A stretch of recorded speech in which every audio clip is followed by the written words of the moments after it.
I heard many stories in the Bible growing up. The story of Moses, the story of Daniel, the story of Samson, the story of King David. But there's this book in the New Testament called Philemon, and it was about this runaway slave, and his name is Onesimus. His situation was so bad that the apostle Paul had to get involved. My name is Daniel, I tell Bible stories, and today I'm going to tell you the story on why the book of Philemon was even written. So there's this guy called Philemon, and he has a servant called Onesimus. One thing that was normal those days is rich people, which was Philemon, had very big, expensive homes. In there, they had servants. Onesimus was one of those servants. But one day, Onesimus had enough, and he ran away. Now, back in those days, when a servant runs away, it was a huge crime. So Onesimus was in some serious trouble. And I guess having turned to a life of being homeless and a runaway servant, he gets arrested and he gets sent to prison. But in prison, he meets someone, Paul the Apostle. And Paul the Apostle preaches the gospel to him. And Onesimus accepts Jesus Christ. Him and Paul become extremely close. And Onesimus brought Paul great joy, especially in this time where he had just been locked up. But Paul had no idea of Onesimus's past, and Onesimus didn't want to keep it in anymore. So he explains the situation to Paul. And Onesimus is scared. He doesn't know what Philemon is going to do. But luckily for Onesimus, Paul knew Philemon.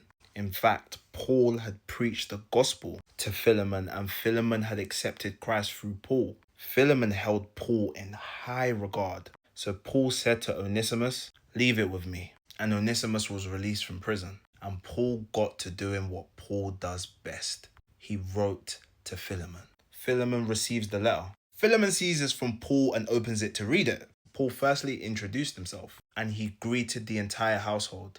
And he mentioned how he's always praying for him, praying for their household, and how he loves them so deeply. But then he gets to the pressing matter, Onesimus.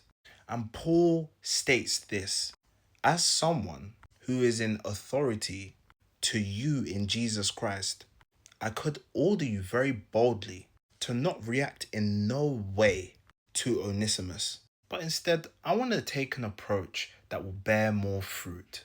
Paul wanted to appeal in love, and he expressed how much Onesimus meant to him, how much Onesimus had helped him during this very hard period of his life, how Onesimus was his very own heart. Paul said that he knows Onesimus ran away, and he knows that he was his servant. But now, as he's returning to him, he's not returning as a servant anymore. Onesimus is returning as a dear brother in Jesus Christ. So Paul pleads with him, accept Onesimus as you would accept me. Make my heart so joyful and so proud. Make my time in here easier by accepting Onesimus. Have some mercy. Paul sends his regards and love, and he even says, prepare a guest room for me.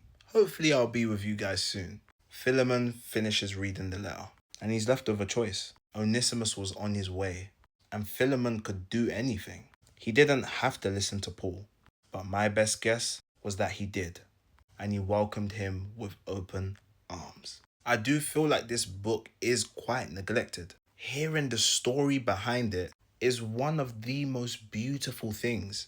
Paul was in such a position where he could command, just like God has been so many times. But the same way that God answers with love, Paul answered with love.